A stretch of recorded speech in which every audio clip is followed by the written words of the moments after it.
প্রশ্ন হলো তোমাকে মানুষ হারানোর ভয় পায় না কেন? উত্তর খুবই সহজ। কারণ তুমি কখনোই তাদের বুঝতে দাওনি যে একদিন তুমিও চলে যেতে পারো। তুমি প্রতিবারই ক্ষমা করেছ, প্রতিবারই নিজেকে দোষী ভেবে সমঝোতা করেছ, প্রতিবারই ভাঙা হৃদয় নিয়ে আবারও ফিরে এসেছ।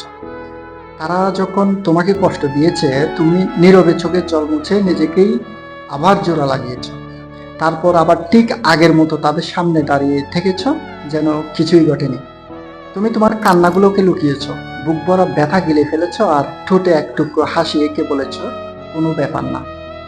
এই প্রতিটি কোনো ব্যাপার না এর সঙ্গে সঙ্গে তোমার মূল্যও একটু একটু করে কমে গেছে।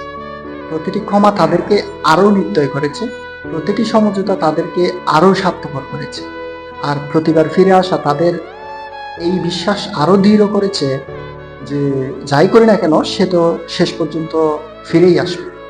মানুষ কখনো সেই জিনিসের মূল্য দেয় না যেটাকে হারানোর ভয় থাকে না। তাই যখন কেউ নিশ্চিত হয়ে যায় যে তুমি শত অপমান, শত অবহেলা, শত ভাঙনের পরেও তাকে ছেড়ে যাবে না, তখন সে আর তোমার অনুভূতিগুলোর কদর করে না।